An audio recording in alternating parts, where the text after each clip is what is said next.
Gracias, mil gracias. Como te decía, Juanito, hemos tenido un par de entrevistas y conversábamos y hay algo importante y es, ellos nos hablan desde su posición como compañía y desde el relacionamiento que tienen desde ahí. Entonces ha sido una mirada muy de negocio, pero lo que uno se da cuenta es que de pronto ellos tienen unos puntos ciegos que nosotros podemos ampliarlos o iluminarlos.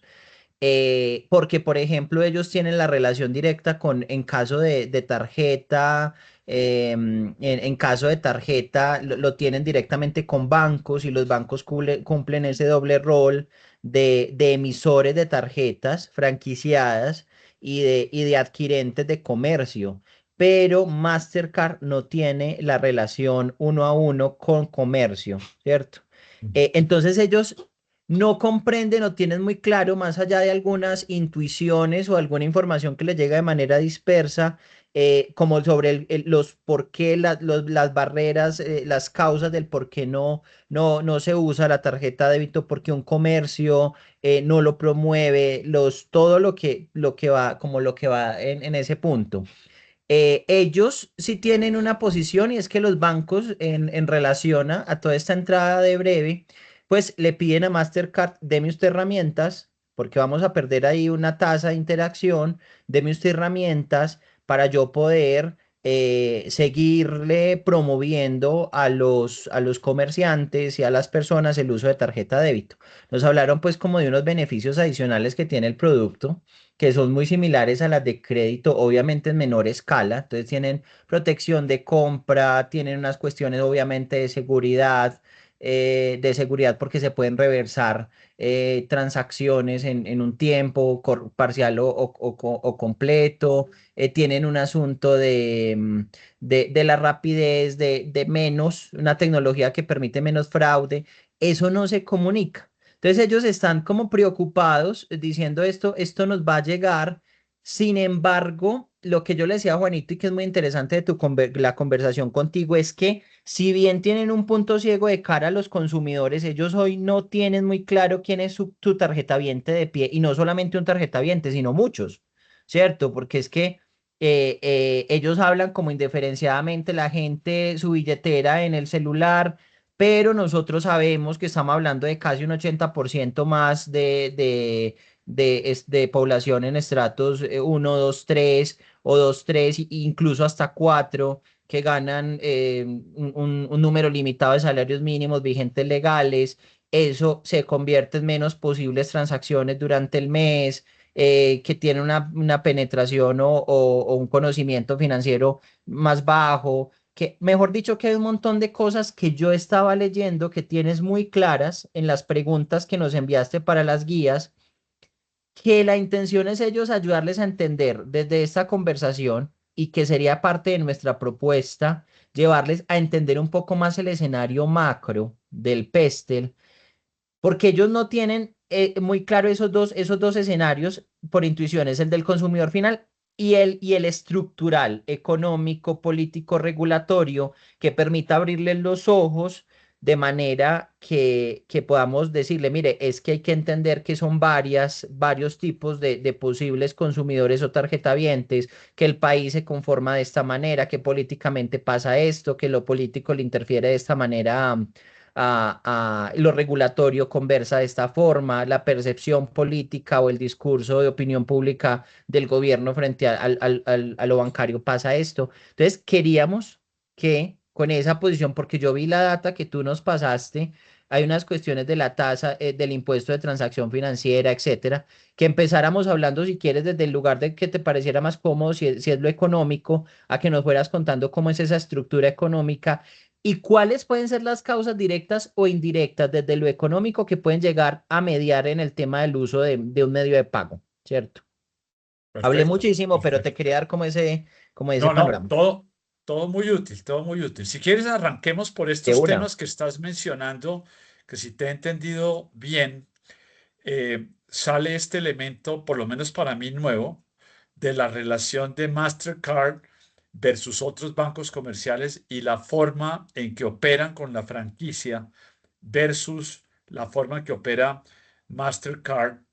Y ahí me parece que estás tocando un elemento fundamental. ¿Es una beta o es un handicap? Dependiendo cómo se mire.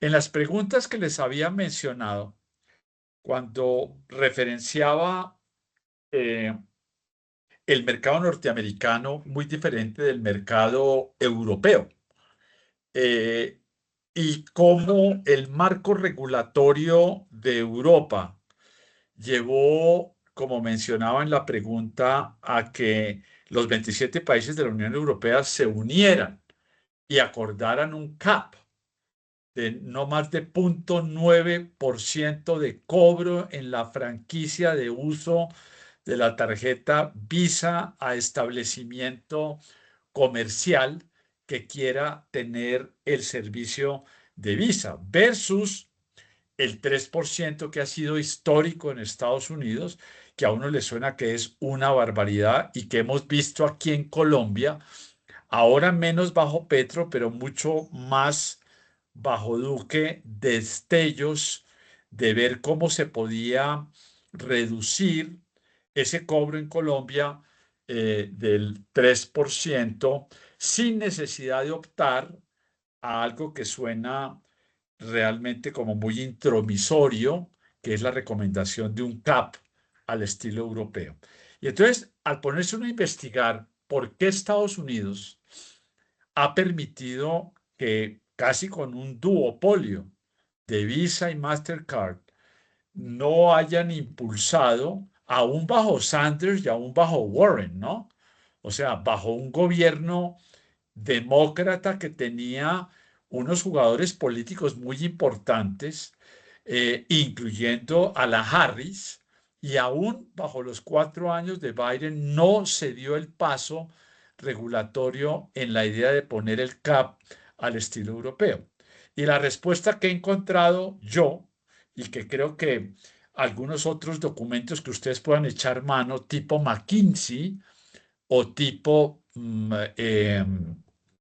la competencia de De McKinsey, McKinsey. que es No, eh, el no, PricewaterhouseCoopers no. no, es aquí en Colombia empieza por B.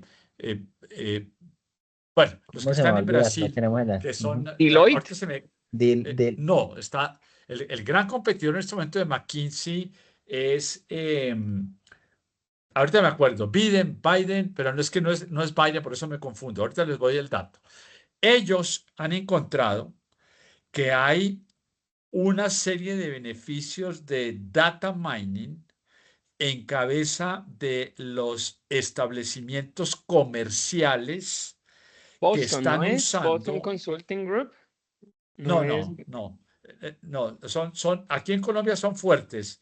McKinsey y ya les doy el nombre porque soy amigo si no conocen esa persona es muy importante, es un mexicano, ya les voy a dar el dato, y lo usábamos mucho en la Bolsa de Valores de Colombia como el principal consultor de la Bolsa de Valores de Colombia y la verdad hacen una labor en muchas ocasiones, déjenme decirle, mejor que McKinsey en muchos frentes. Eh, este se llama Diego, pero es que no lo tengo aquí, no tengo el celular de él. Ahorita después les paso el dato.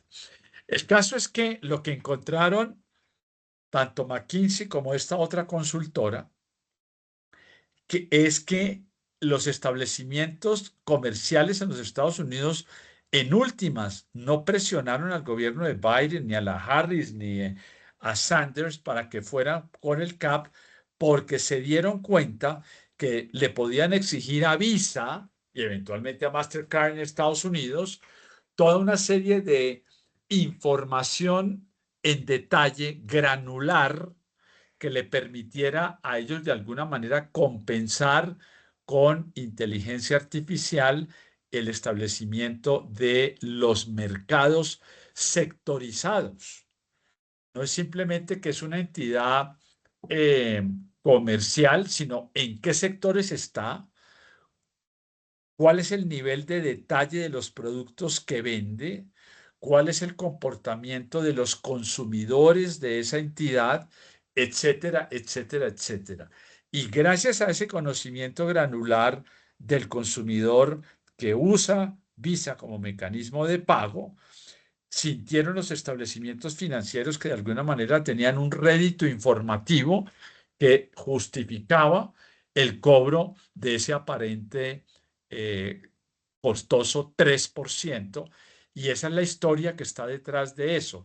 Miren también, y yo lo puedo buscar en algún momento, si me acuerdo, porque esto es de hace un año, un informe muy completo que produjo The Economist sobre las diferencias entre el marco regulatorio de Europa versus Estados Unidos y este elemento de manejo de inteligencia artificial con información granular. Entonces, uniendo con lo que tú acabas de decir, Alejandro, si Mastercard de alguna manera siente que tiene una posición inferior en el relacionamiento de franquicias de tarjetas de crédito, pues ellos mismos me parece que tienen que pellizcarse, ver de su expertise internacional qué están ofreciendo en México, en Perú, en Brasil, como un add-on que de alguna manera sea sexy a los establecimientos bancarios o las entidades con relacionamiento con Mastercard que vayan en la dirección de sacarle rédito a la información que va a estar saliendo del uso de no efectivo y de un uso más intensivo en mecanismos que dejen huella financiera transaccional. Me parece que ese es el elemento bien importante. El segundo tema que me comentaste, Alejandro, es el tema de cuáles son esas herramientas adicionales, más allá del seguro de la compra, más allá de la reversión, más allá de los mecanismos de seguridad. Y allí yo creo que eh, tenemos que abrir un abanico. Usualmente nos quedamos únicamente con los beneficios, llamémoslo así, de millas, de créditos, etcétera. Pero la pregunta que tenemos que hacernos, y desconozco yo la respuesta, es si en el mundo transaccional, más allá de esto que acabamos de mencionar, seguro de compras, reversión y seguridad, hay algunos otros elementos que sean realmente sustantivos en materia más allá del tema informativo. En mi punto inicial, el mensaje que les quiero dejar es: exploten la información a nivel granular y a nivel empresarial. El punto dos que estoy tratando de hacer, que es diferente al anterior, es si hay a nivel transaccional, no necesariamente un elemento de inteligencia artificial, sino de bypasses, de mecanismos de pagos, de estas billeteras virtuales o pasarelas de pago que Mastercard pueda ofrecer eh, como un mecanismo de agilidad, como un mecanismo de, qué sé yo, mejor posicionamiento que el breve. No sé si eso existe, si no existe. eh, y como es un mecanismo en el cual todos están jumping in hasta ahora, y en julio vamos a tener todo el mundo operando, yo me imagino que el expertise transaccional y la agilidad transaccional de Visa y Mastercard pueden llegar a tener algo de un adicional en el mecanismo de débito. Acordémonos un elemento. El mecanismo en los Estados Unidos de los últimos casi ya 10 años ha sido un mecanismo de agilización transaccional. Ustedes me imagino que conocen el famoso libro de Lewis, Flash Boys. Bueno, Flash Boys vino a sacar un mecanismo que nadie pensaba que había una ganancia transaccional, y allá los Flash Boys trazaron los cables rectos, lo más recto desde Chicago hasta Nueva York y de Nueva York hacia Boston para que no hubiera una pérdida de milésima de segundo. Y eso hoy día sigue siendo un edge que tienen los Flash Boys que vendieron mecanismos transaccionales ágiles.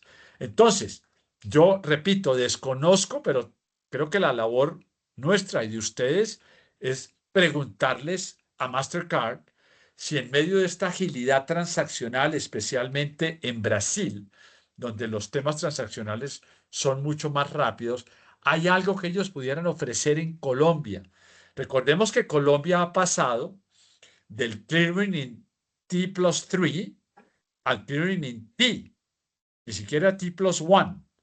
Entonces, los mecanismos de clearance, casi que en el mismo día o a más tardar en T más 1, son algunos elementos que pueden llamarle la atención no al hogar, no al estrato 03, pero sí a las entidades grandes que puedan colgarse de mecanismos transaccionales más ágiles. Este es un elemento, repito, para investigar, que ustedes tienen que preguntarle a Mastercard porque yo mismo no tengo la respuesta.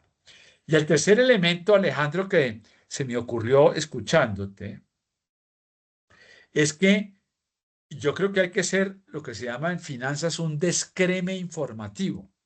Ese descreme informativo implica que tenemos que ser capaces de sectorizar consumidores, uno a nivel de hogares, con los perfiles de estratos, etcétera, etcétera, de composición del hogar, de género, de etnias, todo lo que ustedes quieran meterle allí. Y el otro descreme es el tipo de empresas que ustedes pueden pensar serían sus principales clientes. Por ejemplo, pregunto, ¿será que hay un beneficio mayor a nivel transaccional en breve que Mastercard pueda ofrecer a nivel de las microempresas? Tenemos que entender cómo operan las microempresas y ahí está el famoso ACOPI, ¿no es cierto? Yo estuve recientemente en Barranquilla, allá está esta gran dirigente barranquillera y si quieren los puedo poner en contacto con ello para que hablen con ella a ver a nivel de ACOPI Atlántico cuáles son las necesidades transaccionales de la microempresa, que es diferente de la pyme que, por ejemplo, atiende Bancoldex. Entonces los Ujú. puedo poner en contacto con la gente de Bancoldex para que ustedes les planteen a nivel transaccional puramente qué diferencia en tratamiento transaccional hay entre las microempresas de Acopi versus las empresas de Bancoldex versus las grandes empresas, que son las que están detrás de Fenalco, y allí también los puedo poner en contacto con algunas personas en Fenalco que en el tema transaccional pues son muy importantes. Entonces, en esta primera lluvia de ideas, yo entiendo que lo que me estás planteando, Juan, es que ustedes están de alguna manera como consultores tratando de averiguar cuál es ese nuevo abanico de servicios que puede ser útil desde el lado de la demanda, microempresas, empresas o grandes empresas, y en el otro lado el espectro del descreme de los hogares. ¿Qué tipo de hogares estamos hablando?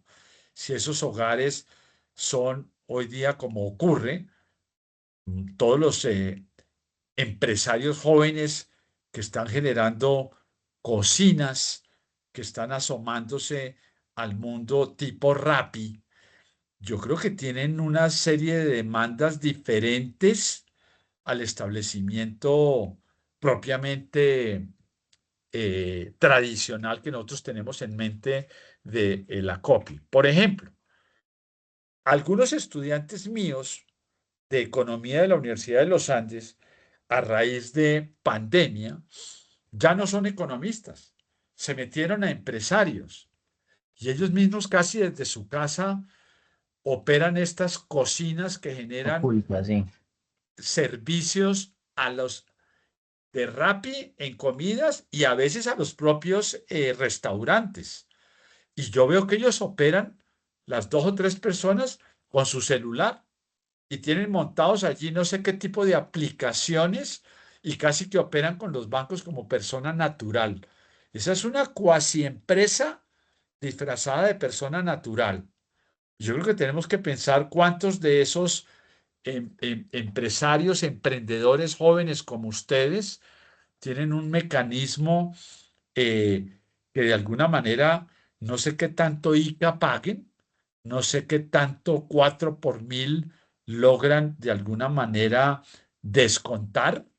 Y eso une la segunda parte de tu pregunta, Alejandro, que era una de las preguntas que yo les estaba enviando con el tema del 4 por mil.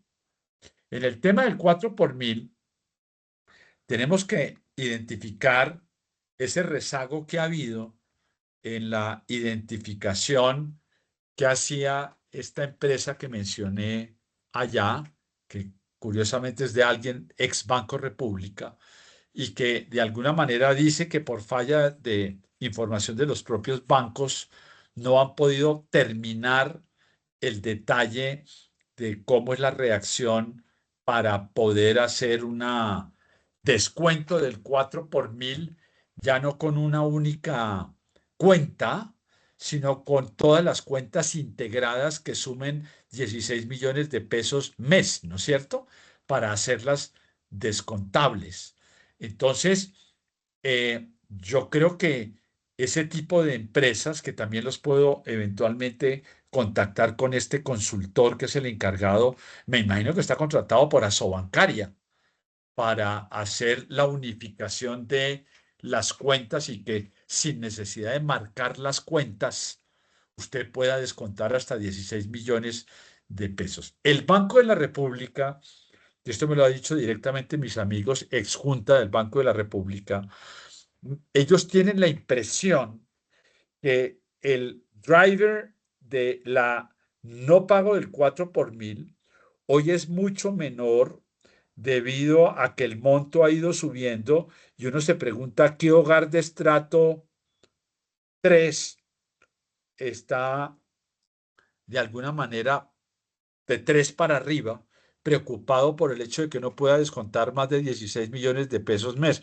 Wow, pues ese es el estrato 6. ¿Quién maneja 16 millones de pesos mes? Entonces, si de ahí para abajo todos pueden descontar, el entendido de mucha gente del Banco de la República es que el 4 por mil ya no talla en el direccionamiento de cómo va el mecanismo transaccional. Y aún así ustedes mismos han, entiendo, Juan, ratificado la idea de que aún en los pagos de almacenes éxito, hasta el 80% de los pagos se hacen en efectivo. Entonces, o la gente está desinformada de que puede descontar hasta 16 millones de pesos mes, o simplemente este es como un rezago histórico en la cual la gente se quedó pegada al efectivo y poco le importa que le digan que tiene 16 millones de pesos mes. Este fue un elemento que salió en la discusión allá directamente en Mastercard y que yo creo que es muy de carácter sociológico en el sentido que cada cual de nosotros tendrá una lectura diferente mientras no tengamos un sondeo en que explícitamente le preguntemos a la gente qué tanto le talla el 4 por mil y en qué montos y en dónde, pues todos estamos aquí como de alguna manera olfateando qué tan importante es la evasión o no del 4 por mil y el tema transaccional. Entonces, ese es el cuarto elemento que te quería, Alejandro, reaccionar cuando me preguntas sobre el tema del 4 por mil y la implementación de una sola eh, cuenta que ya no se requiere, sino que al final del día te suman todas las transacciones y si tienes menos de 16 millones de pesos movidos en el mes, pues tú deberías ser indiferente en el movimiento transaccional entre efectivo o el sistema financiero, siempre y cuando yo no eh, supere los 16 millones de pesos mes. Cuéntenme entonces ustedes ¿Qué hacemos con todo esto? Creo que he hablado en Perfecto. demasía y no sé si No, no, estoy no. haciendo sentido. No, es muchísimo sentido. Yo te propongo, Sergio, que organicemos la conversación y vos mismo la vamos guiando, empezar de lo macro a lo específico, a que hablemos un poquito de cuál es el entorno hoy económico y qué parte de ese entorno macroeconómico y microeconómico o esas dinámicas pueden llegar a incidir o afectar directamente en el tema del mercado de pagos, ¿cierto? Y ahí le hacemos un clic al tema de débito. Porque, o si quieres, lo hacemos transversal para no hacerlo muy estructurado. Si me hablas, venga, este es el entorno macroeconómico, esto conversa con el regulatorio, porque lo que nos estás planteando es necesitamos esa foto. Venga, este es el país hoy, ¿cierto? El país en términos económicos, por ejemplo, ahí decías, mira, hay una hay una emergencia de formas de empresarismo muy distintas a la imagen que teníamos antes de pandemia. El consumo de los hogares está en este momento, esta gente está ganando el mínimo, esto dificultaría el número de transacciones, o sea, que nos vamos desde lo macro para que después bajemos específicamente al tema de mercado de pagos y las posibles percepciones que puede llegar a influir en esto, como estabas diciendo. Hoy In- no lo sabemos, hoy no lo sabemos, ¿cierto? Hoy no Correcto. sabemos Inclusive qué. con Dime, estos Juanito. movimientos del 9 y pico % el aumento del salario mínimo, que es Sí. donde está la gran base de los colombianos que ahí estaba viendo posiciones de Brookmax Max, McMaster, hemos estado viendo posiciones de todo lado, a favor, en contra y demás. Si quieres, hablemos de ese elemento que pone sobre la mesa, que es un elemento macro muy importante, el reajuste del salario mínimo. Casualmente ayer y hoy estoy refinando mis hojas Excel porque voy a salir con una columna eh, eh, haciendo una evaluación del manejo de la política monetaria del 2024. Y si quieren, vamos sobre este tema. La pregunta es, ¿qué tanta incidencia ha tenido el incremento del salario mínimo, por decir algo, bajo Petro? El año pasado, 12% de reajuste de salario mínimo contra una recomendación que, cuando uno tiene en cuenta la inflación pasada más las ganancias en productividad laboral, únicamente laboral, no multifactorial, pues recomendaban el año anterior no haber ido más allá del 7% y sin embargo fueron al 12%. Este año, cuando se hace el mismo ejercicio y suponiendo que la inflación cerró en 5,1 en el 2024, cosa que sabremos al 7 de enero, pero si no fue 5,1 fue 5,2. Para propósitos prácticos no tiene ninguna incidencia. Y cuando se calcula el incremento en la productividad laboral, hay estimativos que van desde más 0,5 hasta más 1,5. Yo he hecho los míos, a mí me da 0,5, a Fedesarrollo le da hasta 1,5. El elemento de ruido que hay ahí es que acuérdense que en el 2024, por primera vez, se empezó en la trayectoria de reducir una hora horaria a la semana. Por lo tanto, con los mismos trabajadores tenías que reducir en 1 de 8 en la jornada, y eso puede darte un boost en términos de que la productividad laboral no fuera de medio punto, como yo la calculo, sino de 1,5. Pero si la inflación fue 5 y la productividad laboral, repito, no multifactorial, fue de 1,5, pues un reajuste razonable ha debido ser 7,5, no el 9,5 que se dio, que va nuevamente en exceso. Entonces, a nivel macroeconómico, ¿qué es lo que esto causa? Esto causa una convergencia entre el salario mínimo y el salario medio. Esa convergencia entre el salario mínimo y el salario medio ocurre básicamente porque ahora cualquier trabajador a salario mínimo quedó marcando en nómina 1.400.000. Y si le metes el subsidio del transporte, quedó marcando en nómina 1.600.000. Y si tú le pones el multiplicador de 1,53, pues a ti te está dando que cualquier persona de salario mínimo que esté a 1,4 por 1.52 no te baja en nómina de 2.128.000. ¿Qué ocurre esto a nivel macroeconómico? Que las empresas empiezan a volverse informales. Y vuelvo sobre mi punto de las micro. Yo necesito 5 trabajadores.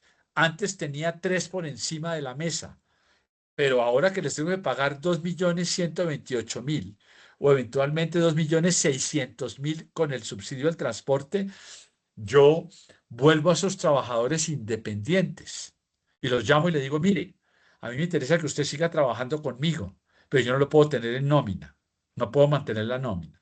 Entonces usted forme con su señora una empresa, usted de ahora en adelante va a ser independiente. Y esto empieza a generar una informalidad laboral.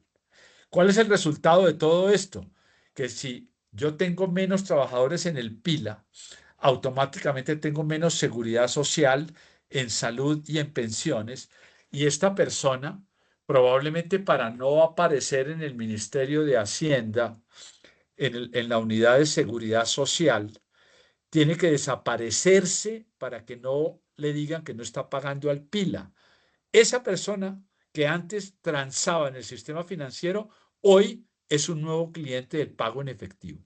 O sea, en conclusión, una exagerada reajuste del salario mínimo por segundo año consecutivo, que ha debido ir a no más de el 6,5 y va al 9,5, bota más gente al mercado laboral informal y bota más gente al mercado transaccional en efectivo, para que la unidad de seguimiento del Ministerio de Hacienda de Seguridad Social no detecte que usted es un evasor del PILA. Simplemente la empresa que estoy diciendo, que antes contrataba 5 personas, ahora figura contratando 2 y pagando el PILA. Las otras 3 se sumergieron. Esas 3 personas van a empezar a ser nuevos clientes del mundo transaccional en efectivo y pagan todo en efectivo. Y cuando se requiere alguna inspección o algo, es el típico trabajador que le dicen, ¿sabes qué? Requiero que pagues por lo menos una vez al PILA para que marques 3 meses o marques 6 meses. Y de esa manera podemos figurar con algún tipo de aseguramiento ARL que le sea exigido a la firma. Entonces, ahí estoy respondiendo, Juan, lo que entiendo me estabas preguntando, ¿cuál es la incidencia para el 2025 de un reajuste de salario mínimo que se fue al 9,5 y que no ha debido ser más de 6,5? Respuesta, más clientela de pago en efectivo, menos huella transaccional en el sistema financiero, más informalidad laboral. Así de sencillo. O sea, que aparte, porque eso sí, no lo había entendido, no lo había visto, digamos que el tema del efectivo y el tema de la informalidad que tiene absolutamente todo el sentido, iba a ser aún más delicado para Mastercard. Más delicado Claro, aún, claro, porque claro. la guerra ya la tenían con el efectivo y el efectivo se va a agudizar. Hoy está sobre el 80%, 70%, está más o Hoy menos. el uso del efectivo en la última medición internacional había bajado del 92% al 80-82% en efectivo en lo que se llaman las compras diarias. Esa misma cifra en Estados Unidos es 10%. 10%. ¿Y eso qué tanto va a afectar la inflación? Porque también la va a afectar, ¿no es cierto? Ahora, si quieres, veamos el tema de inflación. Entonces, Banco República, como vieron, bajo bajó tasas. su Tasas de tasa interés. repo, pero solo 25 puntos básicos. El grueso de los analistas estaban esperando 50 puntos básicos, lo ha debido bajar de 9,75 a 9,25. No, señor, la tasa se quedó en 9,50. Y estrictamente hablando, en un mundo de no informalidad, en un mundo de no presión del salario mínimo, y lo dijo el gerente Villar en su última junta del Banco de la República, dijo 2 cosas. Estamos preocupados por la presión inflacionaria del nuevo salario mínimo al 9,5 y estamos preocupados por lo que se llama la dependencia fiscal, es decir, que el gasto público, al haber caído el recaudo 15% real en el 2024, está yéndose a un déficit de 5.5 del PIB en el año 2024, cuando la idea era haberse ido a un déficit de 4,5, similar al del año 2023. Ese incremento del 4,5 hacia el 5,5 en déficit fiscal genera una presión al alza en las tasas de interés del mercado. La tasa de los test benchmark de 10, 15 años del mes de agosto en adelante, no tenemos todavía los datos de diciembre, pero hasta noviembre se habían incrementado en 100 puntos básicos. La tasa benchmark de 10 años estaba en 11,50. ¿Qué quiere decir eso? Que aunque el Banco de la República ha continuado bajando su tasa del 9,75 al 9,50, el mercado lleva los test por el tema de riesgo país al alza. Al haber una alza en las tasas de interés, pues obviamente el fondeo del sistema financiero, si quisiera dar crédito, no baja par y paso al mismo nivel en que la tasa repo está cayendo, sino que al haber una presión de financiamiento público con unos test más caros, el sistema exige tasas más altas y la alternativa es esta.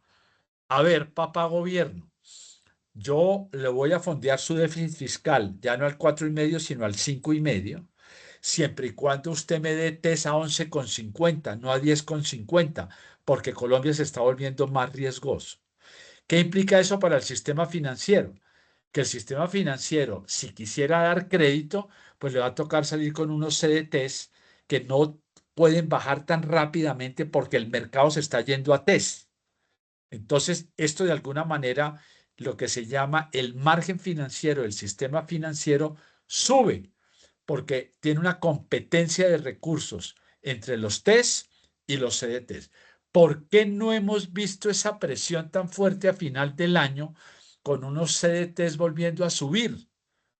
No la hemos visto porque sencillamente el crédito está cayendo al 2% real.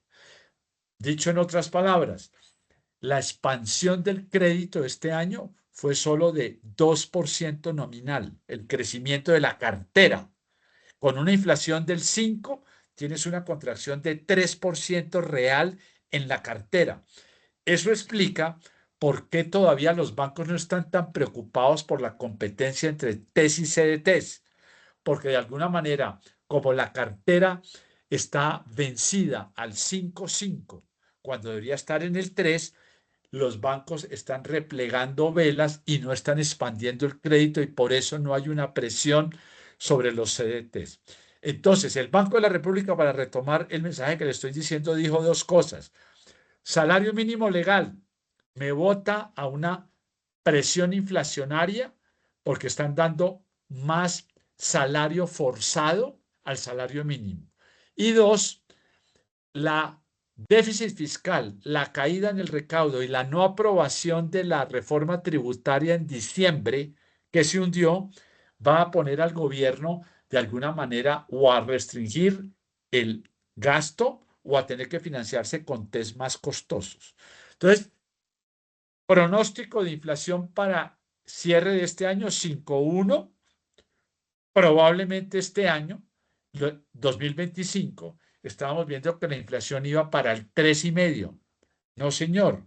Ahora, con todo lo que les acabo de relatar, el efecto de la dependencia fiscal y el efecto del salario mínimo legal, hemos subido las expectativas de inflación para el 2025 del 3,5 al 4%. 4%. ¿Qué implica eso? Que el Banco República no pudo seguir bajando las tasas tan rápido como quería y por eso fue con 25. Pero viene un tema que se llama un choque institucional y es que en enero del 2025 entran dos nuevos codirectores, porque cada 4 años el gobierno de turno, a mitad de gobierno, puede cambiar dos codirectores. Y seguramente van a llegar dos codirectores que van de la línea de el ministro de Hacienda que quería bajar 75 puntos básicos. Entonces, lo que puede ocurrir a continuación, durante los meses, digamos, de febrero, marzo, abril, es que va a tener mayoría el gobierno, va a tener 4 miembros, el ministro de Hacienda, la codirectora Acosta, que la nombró Petro, y los 2 nuevos.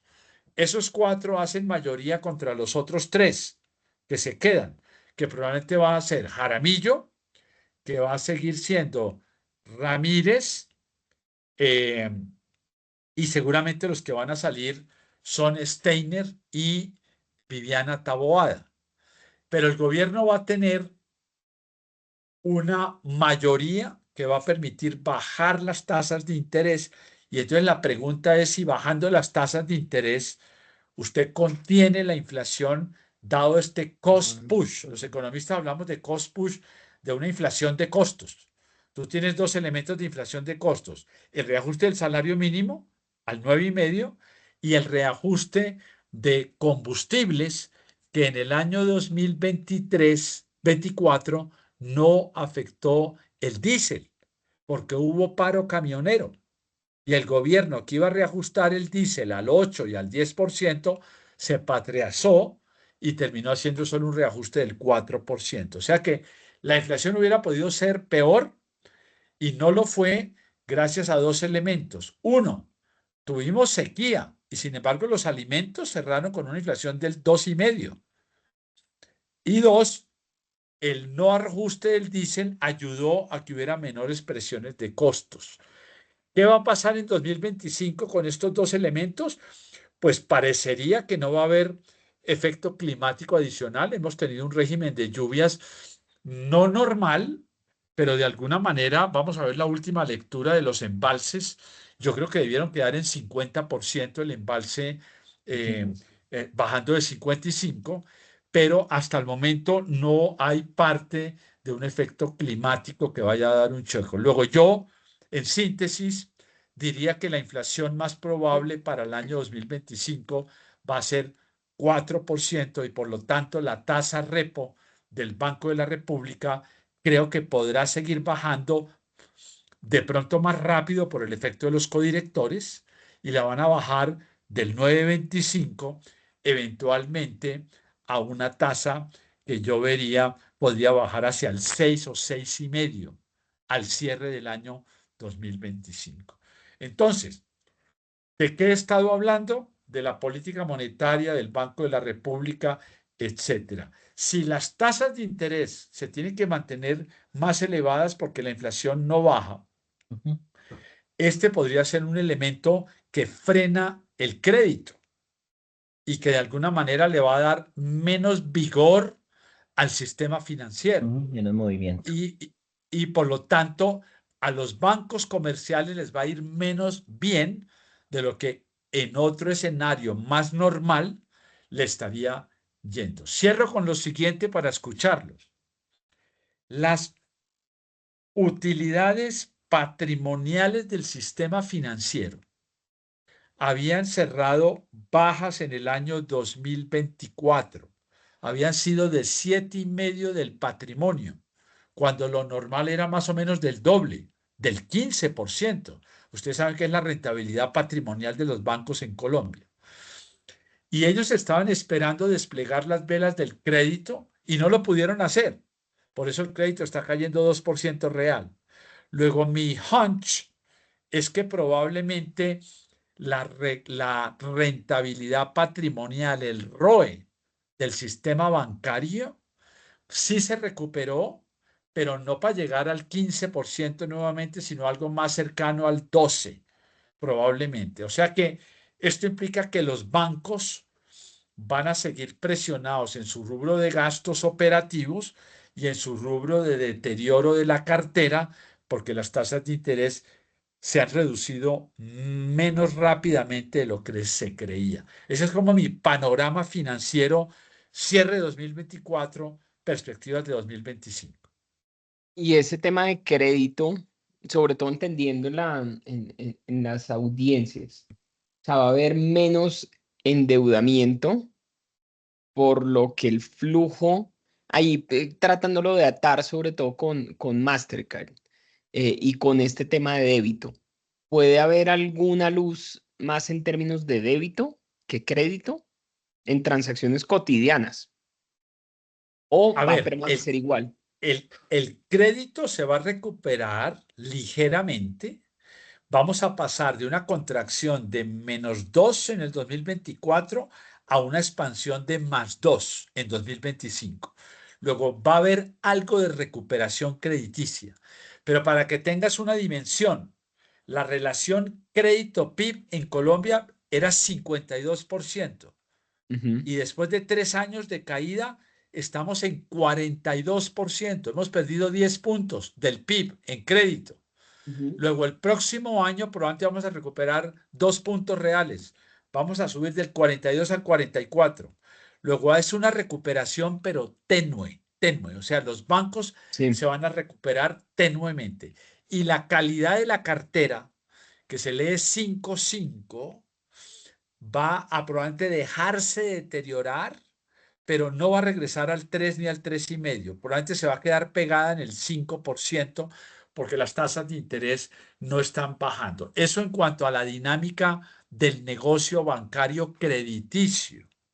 Y en cuanto a la dinámica del negocio bancario de pagos, de pasivos, de crecimiento del M2, probablemente el Banco de la República va a seguir soltando un poquito más las amarras en línea con la reducción en las tasas de interés. Aquí les digo algo medio obvio para ustedes. Si yo estoy bajando la tasa de interés, tiene que haber más expansión del M2, ¿correcto? Porque estoy bajando las tasas de Ujú. interés. Tiene que haber más abundancia crediticia Ujú, y más claro. abundancia del pasivo monetario M2. Entonces, uno podría pensar que la expansión del M2, usualmente la forma que nosotros hacemos los cálculos, los economistas, es ¿cuánto me va a crecer el M2 el próximo año? Me va a crecer en línea con el crecimiento económico. Ponle tú que el crecimiento económico va a estar entre el 2,5 y el 3% real, ¿correcto? Más el impacto inflacionario que dijimos que es 4. Luego uno esperaría que mínimo M2 va a crecer 7, pero en general en un mundo transaccional más dinámico hay que sumarle 2 puntos reales. En pocas palabras, el M2 el año 2025 va a crecer cerca del 9% nominal. Luego, para los ejercicios que ustedes tengan que hacer, Juan y Alejandro, si tú me preguntas en cuánto van a crecer la expansión del débito en el 2025, te acabo de dar la respuesta. 9. Nueve. 4 de inflación, 3 de expansión real, 7 más 2 de expansión histórica que va de mano con eso. 9% es el crecimiento dinámico esperado nominal del mercado de débito en el mercado colombiano. Esa cifra puede ser importante Ujú. para ustedes para hacer Claro, por simulaciones. supuesto. El débito crece al 9. ¿En cuánto va a crecer el crédito? El crédito va a crecer en la inflación 4 más 2 real. O sea que el crédito crece al 6 6. y el débito Débito crece 9. al 9. ¿Ok? ¿Ok? Esas cifras son bien importantes a No, nivel muy macro. importantes. Es tu Muy carta de importantes. navegación del 2025. Crédito al 6, débito al 9. Tremendo. Para, para que cuando tengas que hacer un market share de cuánto va a crecer el PAI, tú dices al nuevo, cuánto le toca a fulano, a mengano, a sutano, etcétera, pues en algún momento ustedes tendrán que hacer esa repartición Ujú. del PAI al 9. Sergio, de cara a aterrizar esos datos en un ejercicio un poco irresponsable, ¿cómo se vería eso en el consumo de los hogares? Es decir, ¿cómo esa disminución posible disminución de tasa de interés, crecimiento del débito, cambiaría, pero más la informalidad, ¿cómo se vería reflejado, por ejemplo, en las familias? Mira, este año el PIB Gasto real de corriente, gasto Colombia, real. Gasto sí, corriente y gasto real. exactamente, el PIB real de la contabilidad de las cuentas nacionales del DANE, que es la mejor forma de mirar esto de la manera más precisa. El último dato a septiembre tienes que el consumo de los hogares real está creciendo al 1, ¿ok? El próximo año debe haber una recuperación del consumo de los hogares. Esa recuperación yo pienso que puede estar entre llevarlo del 1 real hasta el 3 real. 3 real. O sea que le sumaría 2 puntos al 2025. Luego, si a ti te preguntan cuál es la expansión del consumo de los hogares esperada en el 2025, 3 real. ¿Y cuánto fue en el 2024? 1 real. Menos, sí, o inclusive en terrenos negativos estaba, ¿no? No. El ¿No? agregado del consumo de los hogares Ya, creció al 1, porque es que hay otros factores como la cuenta externa, que es lo que te da negativo. Como las importaciones son mayores que las exportaciones, Juan, eso a nivel macroeconómico te resta, pero no es a causa de los hogares, es a causa del comercio internacional que lo hacen las firmas y los hogares. ya, ¿Ok? ya. Entonces tenemos creo que 3 cifras importantes. Expansión de crédito al 6 nominal, 2025. Expansión de los débitos del sistema transaccional al 9 nominal en 2025. Y expansión del consumo de los hogares, ese no nominal, sino real. 3. Pero si le sumo 4 de inflación, pues 7. 7 nominal los hogares.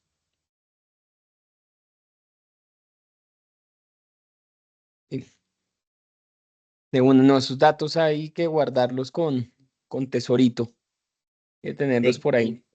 de cara a esto, ¿cómo se vería un poco movilizado el tema como de composición, llamémoslo así, segmentos, clase media tiene un movimiento, informalidad, o sea, ¿cómo afectaría un poco el panorama en clave Mastercard de tipo de públicos que realizan transacciones?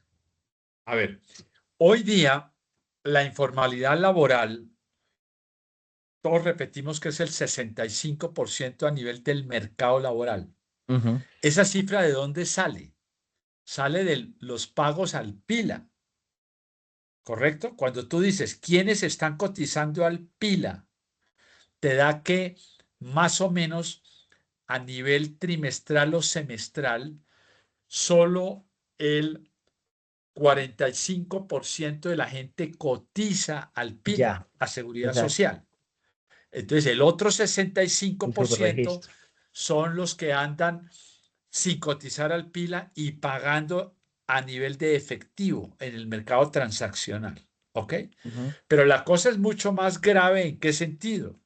Cuando tú miras el pila, ¿quiénes estamos pagando todos los meses nuestra seguridad social en pensiones y en salud y en ARL? Todo eso es solo el 25% de la población económicamente activa que pagamos todos los meses.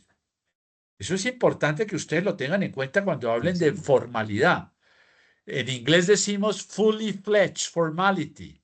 Fully fledged formality solo es el 25. Uno de cada 4 colombianos estamos por encima de la mesa todo el tiempo. ¿Sí? Y cerca de el, el 45% está por encima de la mesa la mitad del tiempo. La mitad del tiempo. ¿Ok? Yo creo que esos cálculos de informalidad para ustedes son muy importantes porque van de la mano con el sistema del efectivo. Y está muy Ujú. comprobado que el PILA es de alguna manera el leading indicator de cómo se está comportando la gente respecto de los pagos. ¿Los hace a través del sistema bancario o los hace a través en efectivo? Y de ahí viene este tema de 65% de informalidad.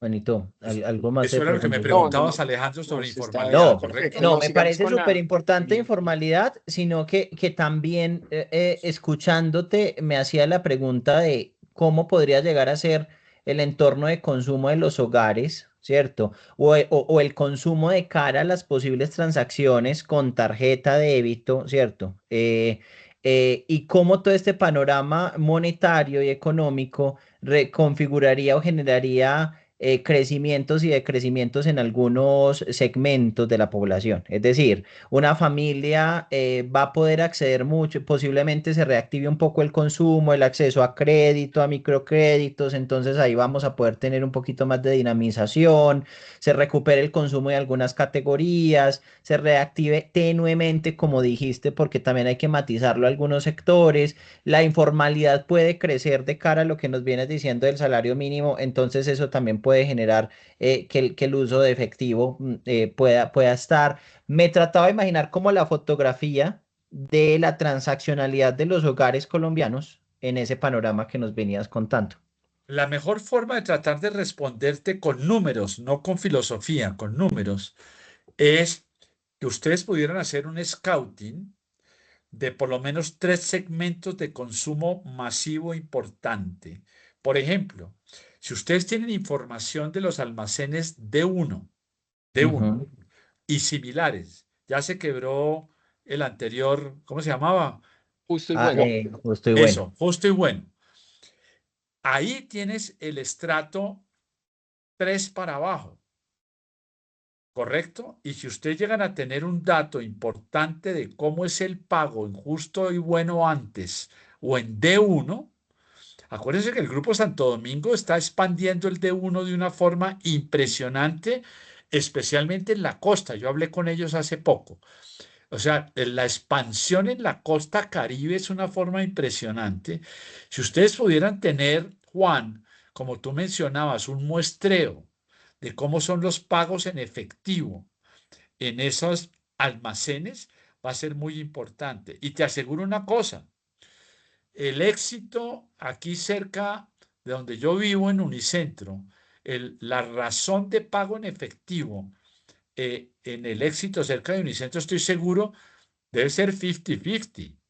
No creo que todo esté No llega al 80% 80. pago en No. éxito. Sí, sí, eso Pero si tiene tú que te ser. vas a Ciudad Bolívar o te vas acercando a los estratos 3, allí es donde llegas a 90% de pago en efectivo.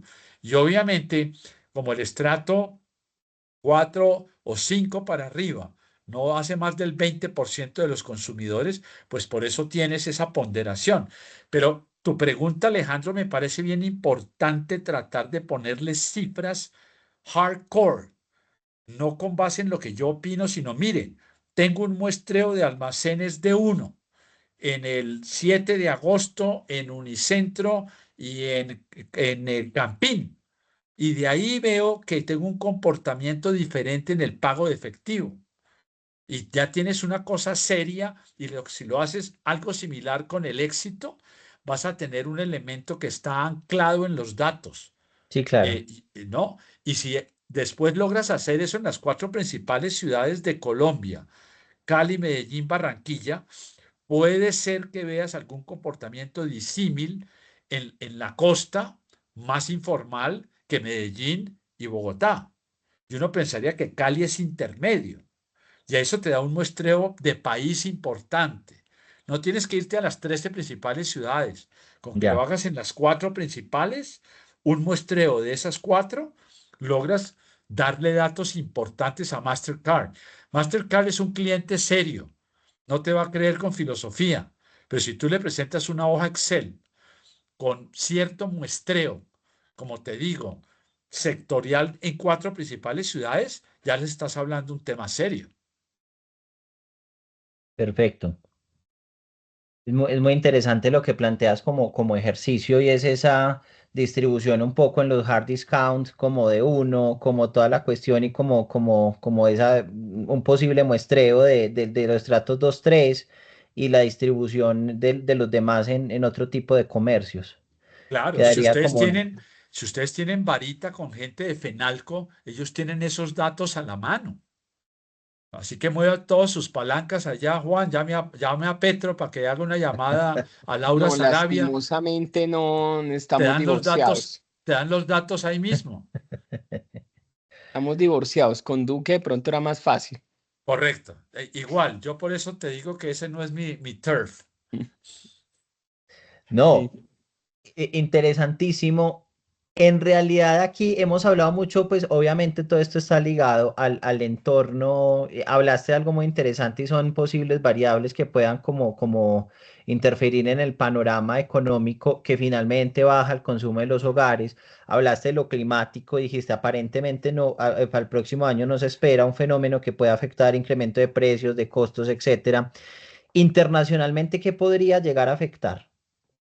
Obviamente, Escenarios de guerras y... sí, claro, un agravamiento donde hay un gran signo de interrogación con Trump de si finalmente le va a dar la mano a Ucrania o los va a entregar, eh, hace una gran diferencia. Si hay una defensa de Ucrania a manos bien de la OTAN más fuerte, especialmente Europa, aun si no entrara Trump, pues eso implica una subida en el precio del petróleo que ha estado muy contenida entre 74 Brent por debajo de los 80 Brent. Cuando tuvimos 80-85 tuvimos una presión, acuérdate del costo del transporte, 16% de inflación en el 2023. El año pasado este año 2024 fue solo 5%. O sea que tiene que ver mucho con un elemento de oferta petrolera, pero también de demanda. Acuérdate que la razón por la cual el precio del petróleo bajó de 80 a 75 es por el menor crecimiento de China. China se esperaba que iba a crecer 6%, terminó creciendo algo cercano al 4,5%. Pero China está adoptando toda una serie de políticas de estimulación en el sector de la construcción y ello podría revitalizar el crecimiento al 5,5, en 5,5 China el próximo año. Eso llevaría el precio del petróleo a 80. No es un gran salto, pero no vas a tener un alivio como el que tuviste este año, aderezado con el tema del no reajuste del diésel que ya les comenté.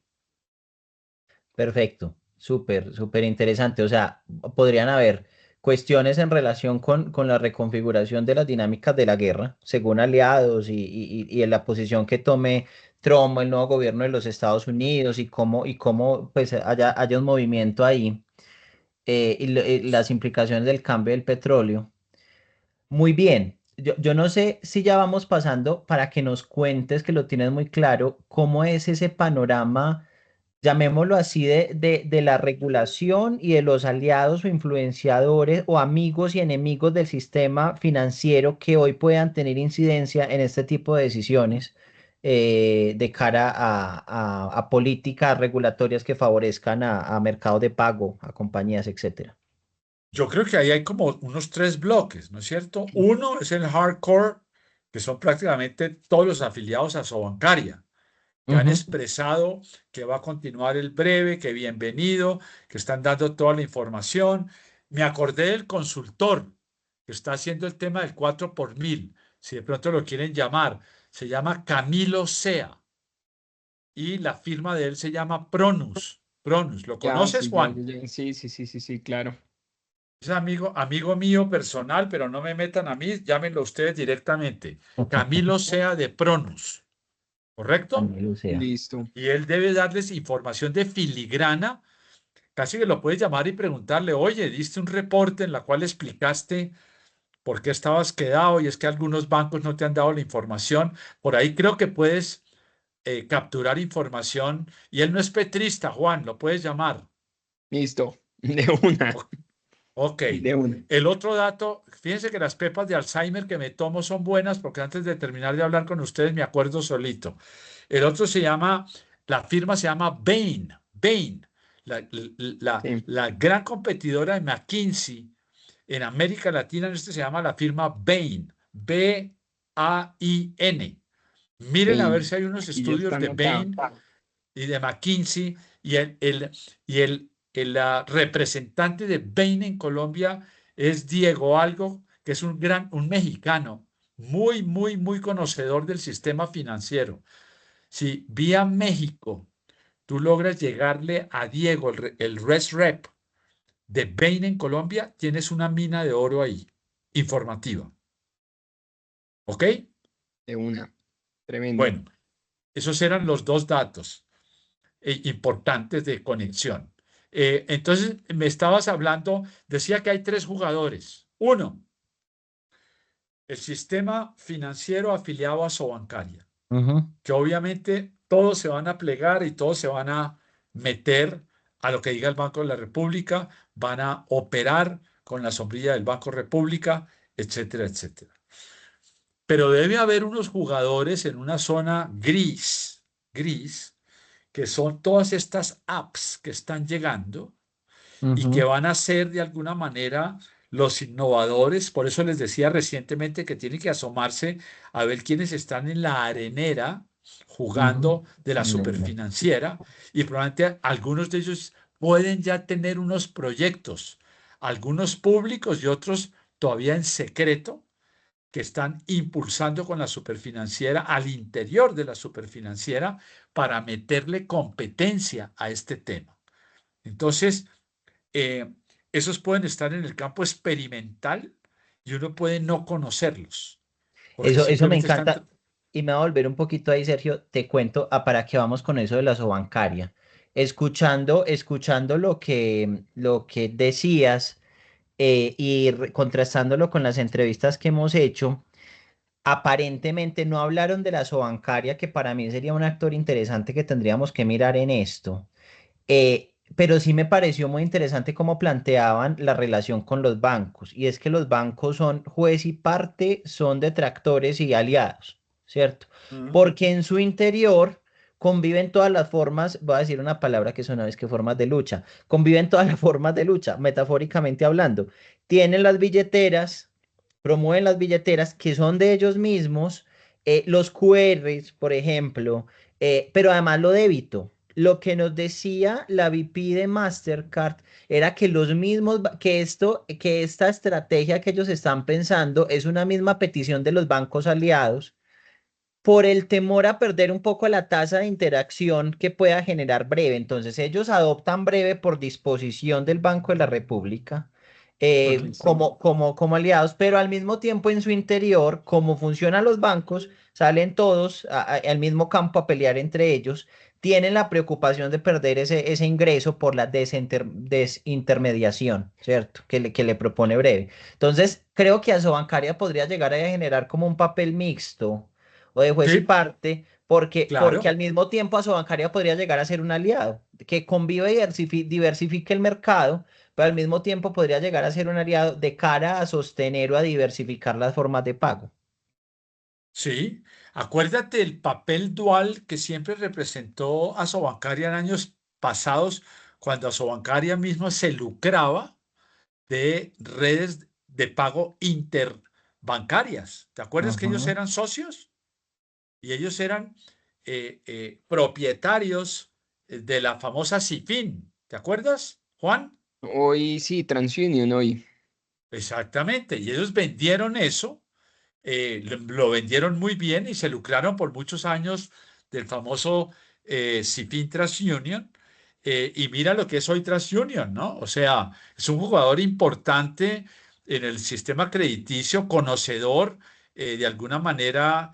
Yo creo que todas las entidades de riesgo bancarias se alimentan de la información tipo TransUnion sobre cuán deterioro tienen las cosechas bancarias, etcétera, etcétera. Ujú. Entonces, totalmente de acuerdo contigo, Alejandro. Tienen ambos sombreros. Sí, tienen muchos Facilitador sombreros. público del sistema de pagos, pero sus jefes, ¿quiénes son? Los bancos. Y esa era como la Entonces, tienen, frustración de ella, porque ella decía, ir en Estados Unidos no pasa así, no pasa eso. Sí, en ningún claro, otro mercado tiene la particularidad de tener tres sombreros o dos sombreros puestos acá, que esa es la frustración también de ella. Entonces, llegar ahí muchas veces es un arma de doble filo para ellos. claro. Y de allí la importancia del primer punto que estábamos viendo, Juan.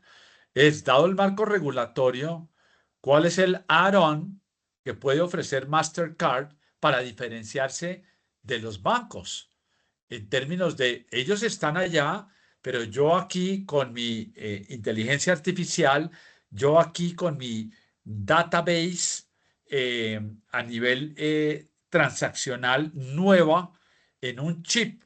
Imagínate que Mastercard, suena ciencia ficción, tuviera un chip especial que dejara una huella transaccional especial en la tarjeta débito que no es la misma tarjeta débito de los bancos y que diera una información adicional, ese sería un ARON. ¿Cuál es? Yo no lo sé. Pero ellos que son los creativos y ustedes que son los creativos, podrían decir, cuando se haga esta transacción, va a quedar registrado X, Y, Z, que no lo tienen los chips de los bancos. Eso es el edge en inteligencia artificial que nosotros vamos a vender. Sí, es ahí por la mitad, porque justamente yo le preguntaba eso a la vicepresidenta, que hoy esos datos no llegan a CIFIN. Los que llegan son los del banco, no llegan al otro lado y seguramente se están quedando en algún lado. Hay que capturarlos, hay que capturarlos. Y falta ver el marco regulatorio y la letra menuda de a quién le pertenecen. Cuélgate de lo siguiente. Saquen una bandera que se llama la bandera de la portabilidad. La bandera de la portabilidad permite hoy irme con mi historial al médico, irme con mi historial crediticio a otro banco. Entonces, si tú sacas la bandera de la portabilidad, te deberían poder dar acceso a una serie de datos que de pronto hoy o a nadie o no les interesan o está en manos de eso que llamamos los economistas información asimétrica. Él tiene un pedazo de la información que a mí me interesa y yo tengo otro pedazo. ¿Será que podemos hacer una combinación? Interesante. Yo desconozco esto, pero te voto esa idea. Hoy pasa y no lo tienen de esa forma. Ya lo hablamos o lo preguntamos y la respuesta es ninguna. Sí, Nada de porque eso. en la hipótesis que tú nos dabas ahí en la data era cómo había una disposición en Estados Unidos a esa tasa de interacción, como lo llaman acá, del 3% o del costo, porque encontraban beneficios de cara al mercado inteligente. Uno puede decir a data, Exactamente. ¿cierto? Puede decir a Exactamente. data, a inteligencia, a un discounter o a una cuestión, eso sería data valiosa. Mis Valiosísima. consumidores, ¿quién compra? ¿De dónde son? ¿Qué otras categorías? O sea, eso comercialmente pues tiene muchas habilidades. Le preguntamos a ella decía que tenían como la data gruesa, pero lo específico lo tenía el banco, ¿cierto? Claro. Aquí hay una intermediación del banco Claro, pero mira, que es muy Mastercard, compleja. con todo el conocimiento global que sabemos tiene, creo que tiene una posición casi de knowledge bank que le permitiría Sí, total. manejar mejor los datos que si los tiene el propio D1. De pronto D1 no sabe qué hacer con eso. De Ujú. pronto estamos abriendo una vena de consultoría que el día de mañana Bain y McKinsey se la raparían. Pero si Mastercard da el brinco antes y se apropia de eso, bingo, bingo porque es un tema de inteligencia de mercados, pero tienes que tener la data. Sí, el problema es que hoy la data la tienen los bancos y Sí. los adquirentes. Eso es un rollazo enorme, Pero ahí pero hay es un una, muy buen punto. Es un claro, muy buen pero de punto. cara al mapa de actores, eso significaría que los bancos y sobre todo lo gremial como la sobancaria podrían ser un aliado inclusive de cara a generar acciones como lo que dices, de cara a hacer competencia en como estos neobancos de negocio con un back de data que podrían llegar a participar de un proyecto interesante en ese sentido. Háblense con Brasil Nubank, ¿no es cierto? Si ellos están expidiendo tarjetas de crédito, 6 millones, cuando uno pensaba que el mercado estaba saturado, es porque de alguna manera encontraron un negocio. Sabemos que uno es el negocio del efectivo y del ahorro, ¿no es cierto? Están llamando a la gente, venga, que yo le rento 9, etcétera. Pero debe haber un negocio informativo importante en esas tarjetas. Me resisto a creer que es únicamente la promesa de millas. Tiene que haber algo más. Háblense con Nubank. Sí, sí. Listo, entonces retomando, aquí hablamos un poco de los bancos asobancaria y vamos a estos otros nuevos Les jugadores. doy un dato, pero no digan que yo los remití. No digan que yo los remití. A todas las No, personas que les acabo de mencionar, no digan que yo los remití. de una. Ustedes que se enteraron. Está Bain, Diego, Camilo Sea, Pronus. Alejandro Vera es el vicepresidente de Asobancaria. Es mi amigo personal. Yo lo formé durante 10 años en ANIF. Es una gran profesional. Si ustedes requieren hablar con él, pídanle una cita y vayan al detalle. No sé qué tanto les vaya a dar la información. Desconozco, pero es un buen individuo. ¿Ok? Y el Sí, otro es Carlos Ignacio. estuvimos con él la semana pasada con María Lorena Sí, Gutiérrez de Grupo Aval. sí, Estuvimos ahí sentados con él, sí. Es un buen tipo, buen tipo. sí, buen tipo. Muy, Conoce mucho, conoce mucho. Y a mucho honor, yo lo formé. Él, qué como bueno. siempre, es mi estudiante y fácilmente supera al profesor, pero es un buen tipo. Y la otra persona, noten ahí, yo no lo remití, Carlos Ignacio Rojas, Nubank. Él fue mi segundo en ANIF. Es otro Alejandro Vera, pero está trabajando en Nubank. Está viajando al Brasil. Él debe tener información fresca de lo que está pasando en Brasil. ¿Ok? Buenísimo, aquí ya los tenemos anotados. Muchas Claro, gracias. y Brasil es muy interesante porque ya tienen el sistema, el gemelo de breve, fix, Claro, claro. y ya tienen data histórica un poco de cómo ha dinamizado y qué ha pasado en el mercado y posiblemente qué pueda pasar con la participación de esos medios de pago. ¿Cómo ves Juana María Lorena? Porque ella es la persona que desde arriba, ahora como CEO del Grupo Aval, tiene tal vez el mejor entendimiento paramétrico de cómo generar el fenómeno de cascada, empezando por sus 4 bancos. Ahí está Gerardo Hernández en el AVE Villas, En etcétera. Todos son Navillas, amigos míos, Gerardo Silva de Occidente. claro. Sí, está Sí, María Fernanda en Banco Popular. Popular, etcétera. O sea, todos son profesionales que tienen entendederas para saber que debe haber un gana-gana y yo creo que ellos tienen claro que esto no puede ser silos. Y en el otro Ujú. lado, pues no tienes ni más ni menos que a Carlos Mora y a Rosillo, Bancolombia. que están en lo mismo. Acuérdate que el gran desafío de todos ellos es ver cómo rentabilizan sus billeteras. La billetera virtual hasta el momento no ha generado sino costos, como lo hablábamos la vez pasada. ¿Y dónde está el rédito? Yo creo que todos se tienen que estar preguntando, ¿y qué hacemos con esto? He Sí, ahí, y sobre todo que ellos están llegando, las billeteras están llegando al 90 y pico por ciento de la población. Creo que es 92% están llegando ahí. Y no han podido rentabilizar. Bancolombia le tocó echarse para atrás hace poco. Nosotros tenemos el caso de Dale, que está muy retado porque de nuevo muy, es muy, oferta y muy, demanda. llegaron muy tarde. Llegaron tarde cuando ya estaba Biplata y el otro lado Nequi. Y esto tiene que ver de nuevo con el B2B2C. Si no lo tiene el comercio, pues no lo va a necesitar el tarjetaviente o el consumidor financiero. Pero sí, Así, creo que así de por ahí hay un sencillo. buen punto. Por ahí hay un buen punto. Sí, sí, sí. Y eso va de la mano después con el descreme de la información. ¿Quiénes son empresas? ¿Quiénes son hogares? ¿Y quiénes dentro de los hogares son estrato 0 a 6, etcétera? Y que eso lo veníamos hablando con Alejo por interno. Hay que partir esto en muchos pedazos. Hay que partir esto en demasiados pedazos.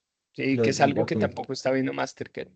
Sí. Alejito, sigamos con aprovechando ahí los 20 minuticos que nos quedan. No, Sergio, yo bajaba con el asunto, tú ahorita hablabas y eres un hombre de datos, de pronto menos filosófico. Aquí hay algo y es lo que hablabas como sociológico, hablando de relación al comportamiento. Entonces, hemos hablado de algunos factores económicos que pueden afectar el consumo, la informalidad, cómo las variables pues juegan ahí, un poco lo regulatorio, etcétera de cara a lo sociológico que puede mediar ahí, y lo voy a bajar así. Ellos, cuando los escucho, ellos tienen una expectativa muy grande en algo que es lo que nosotros trabajamos pero que tampoco es milagroso, como las campañas de formación y comunicación. Entonces ellos hablan mucho, Educación. hay que educar al consumidor, educación financiera, educación financiera. Obviamente uno en datos se hace la pregunta si hay una correlación directa entre educación financiera y el pago de débito, el pago, el uso de ciertos factores. Uno diría de antemano es posible, hipotéticamente, pero no sé qué tan directa sea esa relación, ¿cierto? O haya otro tipo de factores sociales, culturales, que puedan mediar en la relación o preferencia del uso de, de un medio de pago, ¿cierto? Tanto del comercio como las personas. De cara a eso, ¿qué tanto peso puede jugar la inclusión financiera, la educación financiera, etcétera? Yo creo que el tema de eh, educación financiera permea para ese 20% del estrato alto, 4 para arriba. Ahí puedes generar un entendimiento, llamémoslo racional, financiero, de efectividad de tus sistemas de pago, etcétera. A veces el 20%, 20%. El otro 80% yo creo que tiene un fenómeno cultural que lo mencionábamos en la reunión que tuvimos con Mastercard. Y ese fenómeno cultural es muy difícil de pin down y muy difícil de cuantificar. Un elemento importante es el tema de control del efectivo, ¿no es cierto? Que lo mencionábamos, el fraccionamiento del efectivo. Casi que yo saco los billetes y los de 100 me los quedo yo y los de 20 se los doy a la señora. O sea, Ujú, un tema cultural muy ujú, importante que es muy difícil de cuantificar, pero que ujú. está ahí y que creo que se vuelve cada vez más importante a medida que bajas en el estrato. ¿Ok? Yo haría, si usted tiene que vender esto a nivel de comunicación, pones los 6 estratos y pones como que del 4 para arriba hay fenómeno de incremento en la racionalidad decisoria, en Ujú, lo de financiero y en acuerdo. la efectividad. Y del 4 para abajo, el elemento del peso cultural. Es Ujú, la forma en que la gente opera. Punto, punto. ¿No? Y aparecen los elementos etnográficos, los elementos de machismo, los elementos que tú le quieras meter. Todo lo cultural está ahí. Pero en pocas palabras te diría, Alejandro, el tema de la esperanza que pueda tener eventualmente un Mastercard, de que parte de estos problemas los vas a solucionar con un tema de educación financiera, yo diría, no, no, no, porque le estás llegando al 20%. Too late, too slow. No, y más con el panorama, ¿cómo va a luchar usted con el efectivo cuando la macroeconomía va a llevar a eso, a la informalidad? Exactamente. Acabamos de tener los ejemplos del salario mínimo, del manejo, o sea, te arrastra en el día a día para el otro lado. Sí, dices una cosa, porque por eso iniciamos en lo macro y bajamos ya nosotros que trabajamos en este asunto de cuál es el mensaje propicio creativo en un puntico de interacción específico. Y hablas de eso, por eso esa necesidad de atomizar todos estos públicos, porque no hay una estrategia global que le hable a todos, ¿cierto? Hay una cuestión, ¿cierto? Me acordaba yo que hace años Scotiabank, creo que fue de los primeros bancos que salió con el asunto de no costos bancarios por cuenta de nómina por retiro, pero eso fue una ecuación donde decía la mayor parte de nuestra cartera de clientes gana, sus ingresos son tan poquitos que tienen una o dos retiros, entonces ya, ¿para qué les voy a cobrar? ¿Cuánta Claro. población no hay así que hacen uno o dos retiros y la administración la administración no es por débito, es el efectivo. Es sobres, tenga, esto vale esto para acá. ¿Cuánta población no es esa, cierto? ¿Cuántas formas de administrar el dinero desde la lógica de la administración de lo que dura el dinero, de la percepción de los bancos? Una percepción como los bancos roban, pero ni siquiera sé cuánto me cobran, porque el nivel educativo de conocimiento financiero no da ya, que son dinámicas tan básicas como la administración de los hogares que pueden llegar a interferir en que se use o no una tarjeta, ¿cierto? Claro. Ahora. No, dale. Y como ahora el tema de la disposición, ¿cierto? Hay un tema tecnológico, hay un tema de que también hay unos jugadores nuevos, Wompi, Bolt, que están irrigando, ¿cómo se llama? Datáfonos a dos manos, pero aún así el comercio es el que tiene en la mano y el mismo banco, el que le pone un QR, dice, no, yo no tengo datáfono porque es muy caro, yo solamente Impone recibo. las condiciones de pago. Impone Es las cuando usted condiciones de llega pago. y dice solo efectivo, en una notaría solo efectivo en el lavautos, impone las condiciones, pero sí hay un tema tecnológico ahí importante. Claro, mira lo que estás diciendo, Alejandro, muy importante porque nos trae otro jugador que es, ¿te acuerdas la antigua famosa empresa internacional que se ganó el baloto y que ahora perdió la licitación? Y son los principales receptores de todos los pagos de servicios públicos que tienen que ir en efectivo. En algún momento yo pensaba que ellos recibían el pago de los servicios públicos que estaban vencidos. No, no, no. Es que tú vas a un banco, y me ha pasado, aun si es tu banco y aun si tú presentas la tarjeta débito, no te reciben el pago de los servicios públicos. Ujú, de Tienes que acuerdo. ir a estos puntos que están al lado del éxito, Que son donde corresponsales, que son como son unas corresponsales. corresponsales, e imagínate el dinero en efectivo que manejan De y acuerdo. de alguna manera el sistema los está botando al uso del efectivo, que vale la pena que en algún momento escribas ahí, Juan, que una recomendación institucional es que el propio Estado colombiano deje de invitar al pago en efectivo, como estos servicios públicos que solo se reciben en efectivo. Debería ser que los bancos tuvieran de alguna manera la obligación de recibir el pago de los servicios públicos, por lo menos de sus cuentavientes, y que no tuviera que ser en efectivo. Entiendo que la forma que opera hoy es que tú marcas tus servicios y te llega a la web de tu cuenta y esas sí las puedes debitar a tu cuenta. Sí, Pero aún si tú eres cliente del banco, no puedes llevar el efectivo y decir que vas a pagarlo, no te lo reciben. Tiene que estar anclado en el sistema web. Y hay mucha gente que lo tiene porque no le tiene susto, porque conoce los mecanismos, pero ¿cuántos colombianos no dicen que le cuelguen las cuentas en la cuenta web porque empezando no manejan el internet y les da temor de que no les paguen a tiempo la cuenta y le corten la energía o el gas? O sea que acá hay un tema institucional importante para no promover indirectamente el uso del efectivo. Eh, eh, ¿Ustedes tienen idea del tamaño que son estas empresas que manejan el efectivo como las que acabo, que antes era el Baloto, pero ahora tiene otro nombre porque se ganaron la licitación otros? Creo que son del Brasil, no sé de dónde son, ujú. o creo que son locales. No, Paga pero todo. No, no, no, eso es ¿Cómo se otra llama? cosa, pero igual creo que Paga Todo también tiene otra red de estas enorme y son todos estos corresponsabilidades chanceros financieras, emergentes. sí. Gana todas Y esas el tema del corresponsabilidades chance, financieras. que es una forma de evasión de impuestos.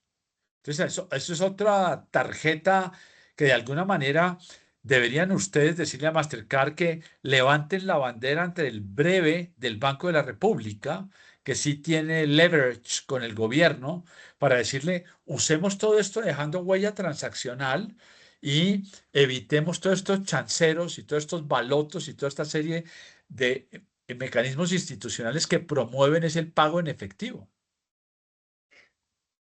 No habíamos visto Henkel. ese. Eso es un muy buen Henkel era la punto. firma que Sí. antes él tenía eso. Henkel. Ese de mis pepas de Alzheimer, ahí me voy acordando. No, me tiene que decir cuáles son porque De acuerdo, de acuerdo.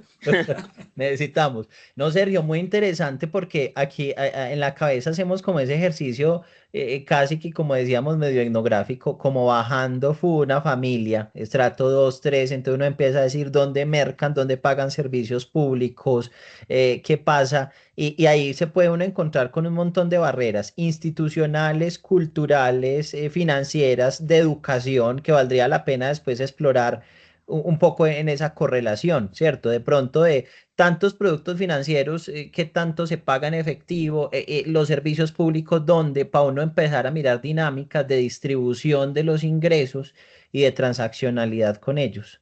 Porque yo creo Total. que hay muchas cuestiones y ya claro, eso nos abre un montón de barreras y de drivers de lado y lado, institucionalmente de acuerdo, aquí pensando, porque eso lo hablábamos ayer con el encargado de los negocios que ellos llaman flujos, ¿Qué ¿cierto? dijo? Que son este tipo de transacciones que no es el uno a uno, sino que ellos están en cacería de pagos de servicio, que son los que tienen los negocios con el ingreso a los sistemas de transporte masivo, que le hacíamos la pregunta, ¿qué otro tipo de transacciones podrían ser susceptibles a dinamizar con el tema débito? Y no la tenía muy clara, era un personaje muy nuevo en No, Mastercard. está nuevo, pero dentro de las cosas que yo creo que aquí hay un tema importante es lo básico. Lo básico termina siendo fundamental para ellos. Más que una campaña de Exactamente. educación, es lo básico y como una alternativa de servicios públicos, de mercado, de medios de transporte, en lo básico, en las necesidades básicas, cómo se adhiere Mastercard. Y había un tema que a mí yo pensé que iba a ser mejor, para serles honesto, que es el tema, sé que suena medio raro, pero no son tan lobistas como creeríamos que podrían llegar a ser. Sí, con el gobierno más bien poco. Sí, y nos contaban también las limitaciones que hay, por ejemplo, en temas de notarías, que las notarías son solo efectivo. Por Entonces Dios. promueven también el uso del efectivo ante la ausencia, bien sea de lobby o bien sea de tecnología por parte del gobierno, que esa es otra. Y hay un tema hablando de efectivo que a mí me tocó de alguna manera como dos episodios cuando yo era codirector del Banco de la República y me di cuenta de la importancia y el costo que tiene eso. A mí me tocó Y2K, año 2000, empanicados que se nos iba a parar el sistema y todo tocaba transarlo en efectivo y llevar las triples contabilidades. ¡Qué pánico! El tema de Y2K. Y ahí apareció también el tema de la reforma monetaria, el quitarle los tres ceros a la contabilidad de pesos en Colombia. Y en algún momento hicimos un estudio, que lo debe tener el Banco de la República, del costo de manejo y provisión del efectivo. Eso es una monstruosidad. La sola utilización de los billetes, la renovación de los billetes, que afortunadamente ahora se hacen ahí en la 26, pero en mi época tocaba importarlos de Gran Bretaña. Eh, y está obviamente el tema de monedas, que es menos costoso, etcétera, pero el tema de, para llegar institucionalmente al gobierno, al Congreso, al Banco de la República, hay que decir, el costo de proveer efectivo es monstruoso, tanto en seguridad física como en seguridad transaccional. Y esto me viene a colación y lo sé que en el Banco de la República este es un tema muy importante. Y yo como director me tocó vivirlo. Y2K, reforma monetaria, fábrica de billetes de la 26, que a mí me tocó inaugurarla. Sí, eso debe ser bárbaro, debe ser Bárbaro. bárbaro, Eso es una bárbaro. cosa, es una fábrica del otro mundo. Alejito, ¿tiene algún otro tema por ahí en el radar No, para Sergio, comenzar? qué tanto información puedes tener sobre el tema de inclusión financiera? ¿Cómo estamos en ese tema? Ahí lo mejor sí es la famosa entidad que hace el seguimiento a nivel institucional. Ahorita me debo acordar cuál es la institución que hace el reporte anual de informalidad La banca de las financiera. oportunidades, ¿no es? Es banca de oportunidades, correcto. ¿Ves? Las pepas te llegan ahí por Ya me internet. las empecé a tomar telepáticamente, ya usted me dijo. En banca de oportunidades habíamos generado un buen entendimiento, inclusive con participación del Banco de la República. Allá hay un director en el Banco de la República, Ospina, y producen el reporte de estabilidad financiera, que también es complementario a banca de oportunidades.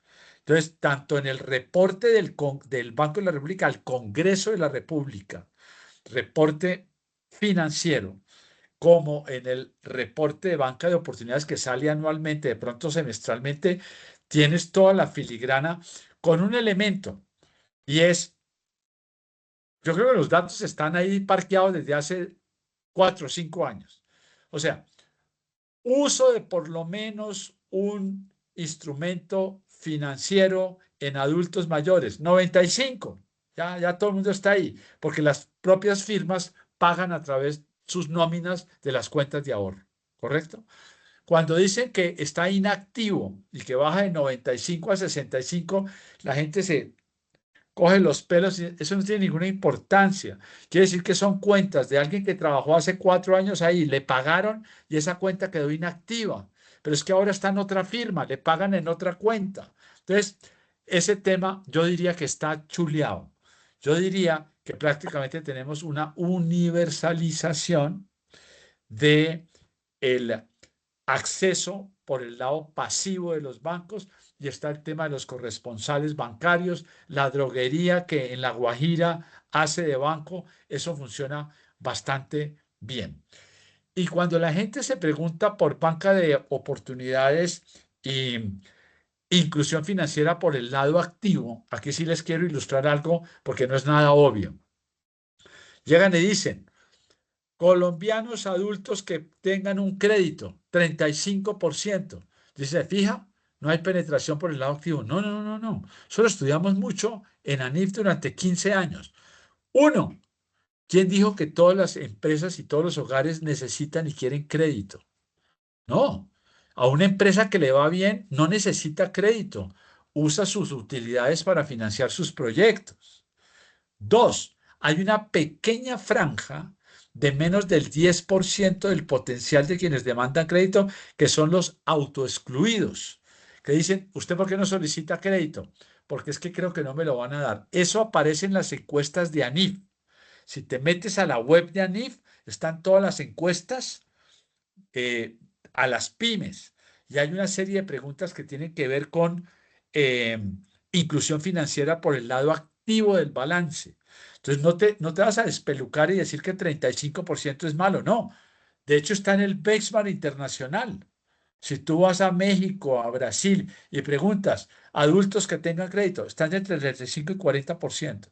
No, nunca será el 90%. El 90% es por el lado pasivo.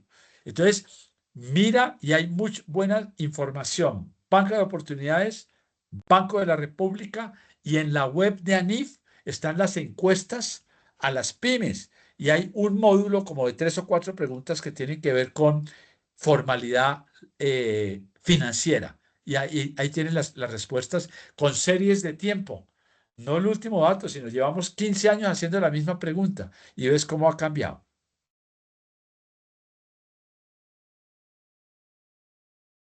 No, supremamente claro, Sergio. Ilustrativo, tenemos mucha información. Yo te agradezco, Juanito. No sé si ves más, pero yo creo que lo que nos ha dado No, Sergio no, tenemos por mi para. lado estoy claro y estoy con la cabeza explotada.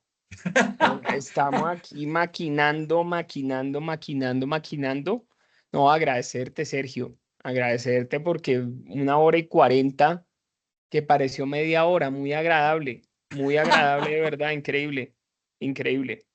Pues cualquier otro tema que se les ocurra, me preguntan, pero usted y yo, Juan, tenemos que patentar esas pepas de Alzheimer porque nos fuimos acordando de todo. Por Dios, Alejandro Duque debe empezar a usarlas, Sí, sí, porque no crean. Es que al veo que no se le olvida nada. Somos usted y yo los del sí, problema. sí, sí, sí, sí, sí, Yo sí. por los años y usted porque veo que la calva deja fugar a veces alguna No, eso información. me pasa todo el tiempo, me pasa todo el tiempo. Ya se me fue el pelo, se me fue las neuronas, todo mejor dicho. Pero Pues gracias, miren, Sergio. mi percepción, creo que tenemos el problema relativamente claro en su diagnóstico, dónde está la problemática y lo difícil que es aterrizar esto. Creo que lo tenemos. ¿Qué nos falta? Nos falta información de filigrana para poder ponerle ponderadores a los problemas, para poder dejar y decir, este es un tema filosófico que los datos nos dicen que no es por ahí. Y tenemos un mundo institucional amplio sobre el cual tenemos que navegar con información que todavía no es muy clara porque this is on the making. Y hay ese gray area tipo Baloto, etcétera, que es un jugador importante. Y esto es como cuando uno hace, yo hacía los reportes y me preguntaba a alguien siempre, where's the shadow banking? It's in the shadow. El problema es que el shadow banking es muy importante, pero está ahí en la sombra. Eso nos pasa con estos jugadores que manejan el efectivo, que promueven el efectivo y que no tenemos una dimensión de cuán importantes son, pero que son importantes, lo son. No cabe la menor duda. Entonces, cualquier otra cosa que se les ocurra, No, pregúntenme, Sergio, mandan interesantísimo. email, Yo No, creo creo etcétera. que que también fuimos ahí como navegando el tema del sandbox, justamente que había surgido en el sandbox regulatorio, pero lo fuimos ahí como navegando por la conversación. sí, Una pregunta, finalmente las preguntas que les hice, que le gasté buen tiempo, ¿se quedaron entre ustedes o esas preguntas van a ir después a máster o ya fueron o qué? No, estamos estamos en este proceso justamente de entrevistas, llevamos 2 entrevistas, eh, se integraron a las Perfecto. guías y seguramente, Sergio, sí te vamos a buscar con tiempo con el presidente de Mastercard. Vamos a tener un Ok. espacio con él. Sí. Entonces, la idea es que nos puedas acompañar, sobre todo para hacerle esas preguntas que son no se las podemos hacer, mejor dicho, a los demás. Sí, de acuerdo. Perfecto. entonces, Pero ahí pero está las integrado, preguntas Sergio. idealmente. Por ¿Cómo? ejemplo, lo del costo, lo de la encuesta, el 3% y todo eso lo llevamos, por ejemplo, a la comercial y de hecho ahí fue donde nos respondió, no, no tenemos ese nivel de Sí, Sí. información, pero estamos muy juiciosos. Yo le decía a Juanito que muy interesantes porque tienen el contexto de la pregunta, inclusive con data. Ok. Entonces, no, claro que sí. Sergio, no, yo creo que detonan muchas cosas, ya Juanito lo decía, creo que nos abre los ojos a ellos también a amplificarle la visión del problema. Lo educativo tiene un papel, ¿cierto? Quizá no solucione el problema, ¿cierto? Puede activar, pero también es activar, por ejemplo, ese tipo de relaciones interinstitucionales, que Sí, creo que es sí, sí, importante tenerlas con los bancos, con la sí. bancaria, con la super. Es de Creo ley. que hay otro, claro. Hay otro, inclusive con actores grandes como estos discounter. O sea, hay muchas cosas que ellos no están viendo, claro, y que baja. Y hiciste una cosa muy bonita, pues digo bonita porque yo no tengo esa cabeza macroeconómica como la tuya, yo soy sociólogo y flojito, pero lo que decías de lo etnográfico es muy importante, me acordaba aquí de cuestiones como esos créditos informales, es decir, Sí. hay una población donde en algún momento haciendo una investigación me acordaba que más que el banco, muchas de las familias, estrato 2 3 les preocupaba era conservar un tipo de crédito con el tendero o con el fruer, como dice el barrio. Es la relación de Sí, más confianza. Y claro, ese se claro. paga, es en efectivo y se paga. Entonces no es una transacción que esté dentro de lo formalizado, donde tiene unas dinámicas distintas y uno tiene que decir, venga, es que hay un montón de shadow, como tú dices, que hay que entender dentro de la clase media que tiene unas dinámicas distintas que también son, No, y sumo un tema, digamos, que aparte importantísimo, que es el tema no bancario, que viene pasando, es un fenómeno es, también desde Promigas, eh, Crédito Fácil Codensa, Sí, y de señor. ahí para hacia allá, gas natural, todos estos Banti, EPM, Somos EPM también tiene, EPM, que vienen metiéndose en las facturas que llegan mes a mes y donde empiezan a entregar cupos desde 2 millones de pesos para la estufa, para X, para Y, Total.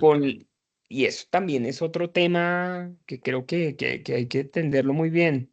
Ahí el marco regulatorio se vuelve muy importante y la superfinanciera es tu gran aliado y falta ver quién es el superintendente de industria y comercio para poner la muralla china entre, ojo, esto es un negocio financiero, de acuerdo. ojo, ojo, una cosa es casi que yo te ayudo a comprar la estufa y otra cosa es que te estoy dando créditos para que compres televisores y bicicletas.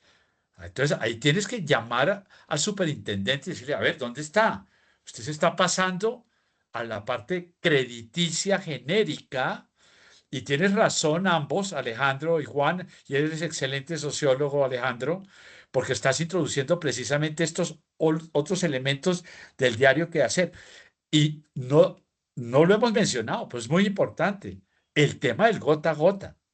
El tema del gota a gota es un anclaje que tiene prácticamente la familia de estrato bajo, que es una cosa demencial, donde no hay contabilidades, donde la gente, como en la vorágine, pensó que había vendido el alma, pero no vayan en el Amazonas, aquí en Ciudad Bolívar, a la pobre viejita que le siguen cobrando la plata que ya ha pagado el principal 5 veces y no tiene contabilidad. O sea, acá hay un elemento sociológico de bienestar y de justicia muy importante.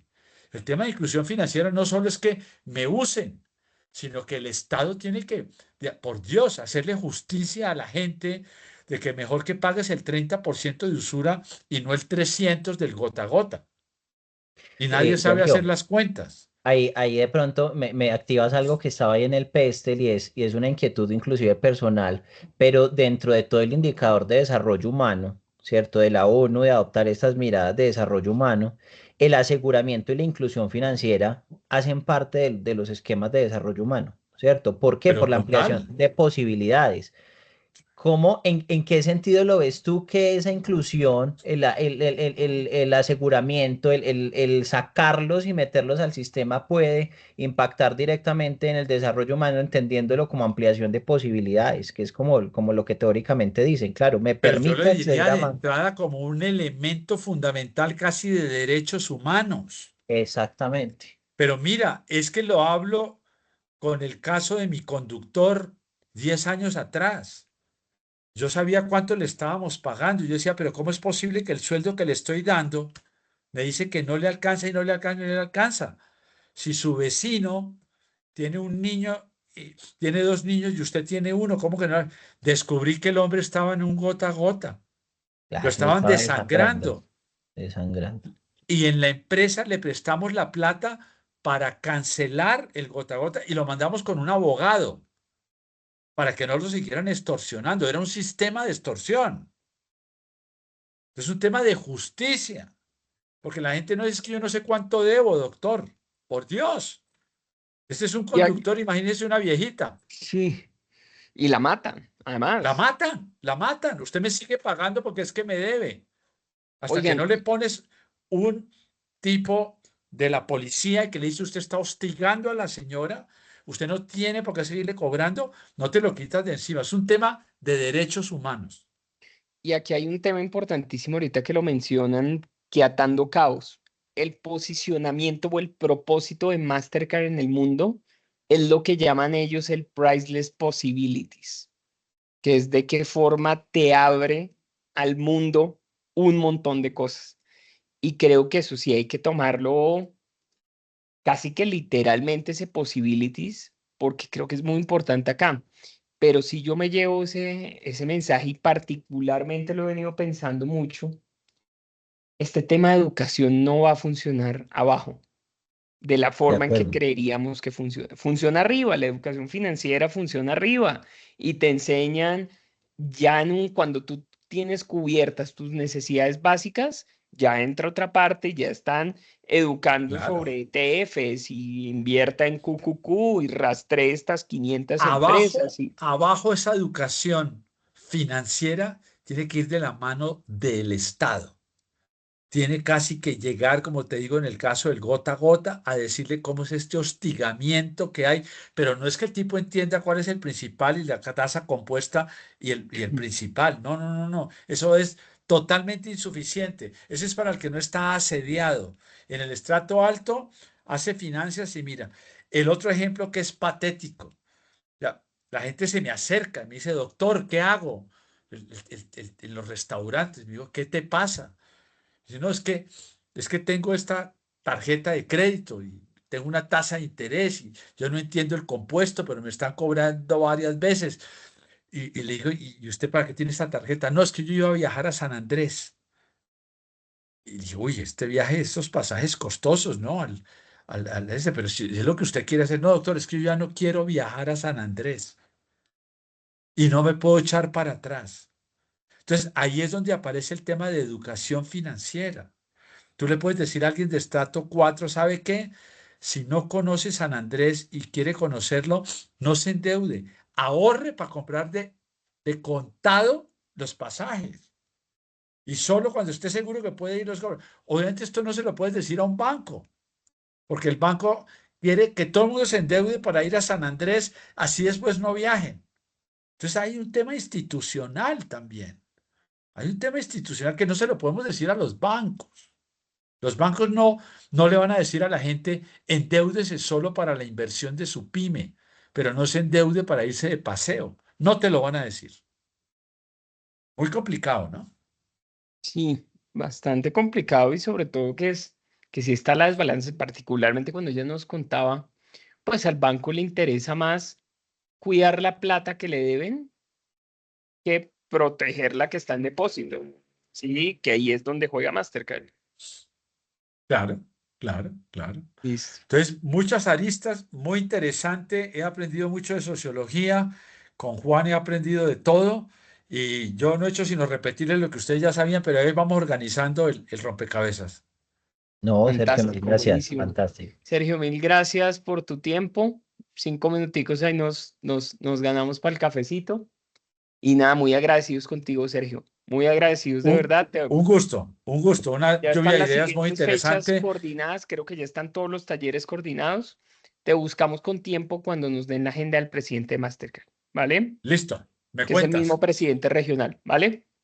Perfecto. Muchas Feliz gracias. año para Luego, lo todos. mismo, Sergio. Listo. Feliz Chao, año. chao. Chao, Chao, Juanito. Juan. Chao, Alejo.